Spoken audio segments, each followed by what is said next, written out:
12ই March 1977 কেয়া Chakraborty, 19শে September 2025 Zubeen Garg আর 29শে March 2026 Rahul Bandyopadhyay.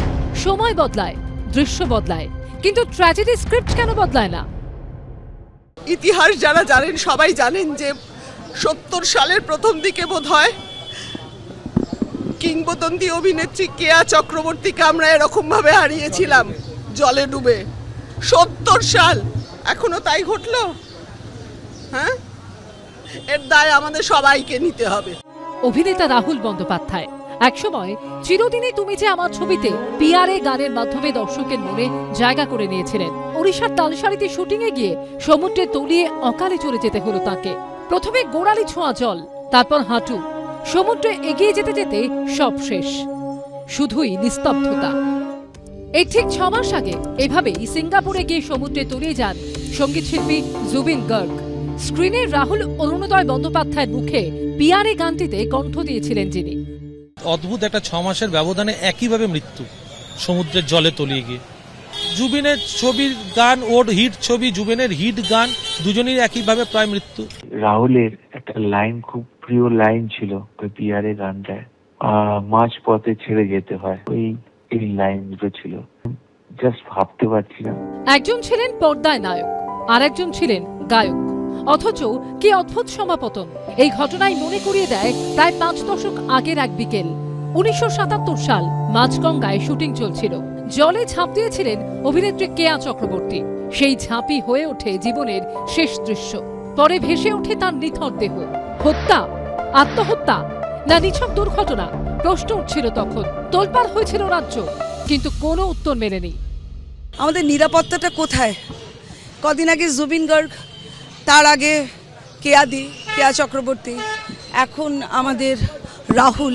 অরুণ বলতাম, অরুণ বেঁচে ছিলেন, তারপরে আর বাঁচানো গেল না। কেন? পেট থেকে জল বার করার, লাংস থেকে জল বার করার যে টেকনিক্স, সেরকম কি কোনো লোকজন ছিল ওখানে? 3 জনই শিল্পী, 3 জনেরই জলে ডুবে মৃত্যু। কেন বারবার একই পরিণতি? ব্রতদীপ ভট্টাচার্য ও কৃষ্ণেন্দু অধিকারীর রিপোর্ট, এবিপি আনন্দ। চিকিৎসক হিসেবে নারী টিপে রোগ ধরে ফেলাই কাজ, তবে এবারের পরীক্ষাটা একটু কঠিন। রাজনীতির ময়দানে বুঝতে হচ্ছে ভোটারদের পালস। তাতেও অবশ্য কোনো খামতি রাখছেন না বিধাননগরের বিজেপি প্রার্থী শারদ দত্ত মুখোপাধ্যায়। 1 মাস মাটি কামড়ে পড়ে থাকতে হবে, তাই খাওয়া দাওয়া সবটাই একেবারে মেপে। বিধাননগর বিধানসভা কেন্দ্রে এবার বিজেপির ভরসা, যার উপরে তিনি পেশায় ডাক্তার আর নেশায় রাজনীতিক। দীর্ঘ কয়েক দশকের সাংগঠনিক জীবন, রাজনীতি করেছেন এতদিন ধরে, তবে নির্বাচনী রাজনীতিতে এই প্রথমবার। দুহাতেও খেতে পারবো। হ্যাঁ, যখন দরকার হবে তখন দুহাতেও খেতে পারবো। কখনো ভ্যাপসা গরম, কখনো চাঁদি ফাটা রোদ্দুর, তার মধ্যেই বিধাননগর বিধানসভা কেন্দ্রের ভোটারদের দরজায় হাজির হয়ে যাচ্ছেন। প্রচারের প্রচন্ড চাপের মধ্যে নিজেকে তরতাজা রাখতে কোন খাবারে ভরসা রাখেন বিজেপির চিকিৎসক প্রার্থী? ডাল ভাত মাছ যেরকম নর্মাল সেটাই। পশ্চিমবঙ্গীয় ছেলে, যাকে বলে ঘটি, মাছের ভ্যারাইটিতে ঘটিটা একটু উইক, দুর্বল আছে, সবাই জানে।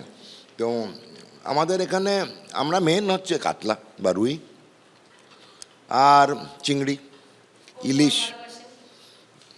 সব থেকে ভালো হচ্ছে আমাদের যে কাতলার মাছের ঝোলটা হয় পাতলা, সেটাই কিন্তু সব থেকে ভালো লাগে খেতে, আর ট্যাংরাও ভালো লাগে খুব। বিধাননগরের বিজেপি প্রার্থীর পাওয়ার মিলে কি থাকছে? দুধ চা বিস্কুট দিয়ে ব্রেকফাস্ট সারেন শারদ দত্ত মুখোপাধ্যায়। পরে খান টক দই দিয়ে চিড়ে বা মুড়ি। দুপুরের পাতে থাকে ভাত, ডাল, শুক্তো, মাছ বা মাংস এবং সঙ্গে চাটনি। রাতে খান রুটি তরকারি। এমনিতে আদ্যপান্ত আমিষ প্রিয় মানুষ, তবে বৃহস্পতিবার ছিল রামনবমী, তাই নিরামিষ খেয়েই প্রচারে বেরোন বিধাননগরের বিজেপি প্রার্থী। আজকে লুচি, তরকারি মানে আলুর দম রয়েছে, আর একটুখানি ছোলার ডাল আছে। আজকে একটা রামনবমী, আর 2 নম্বর আজকে আমরা সকাল থেকে প্রচুর ঘুরছিলাম, চটজলদি খাবার তৈরি হলো, তো সেই জন্যই। 29 এপ্রিল দ্বিতীয় দফায় বিধাননগর বিধানসভা আসনের ভোট গ্রহণ। তার আগে সেখানকার প্রার্থী শারদ দত্ত মুখোপাধ্যায়ের রাত দিনের ঠিকানা এখন সল্টলেকের স্থানীয় BJP office. Aishi Mukhopadhyay, ABP Ananda. ABP Ananda, এগিয়ে থাকে, এগিয়ে রাখে।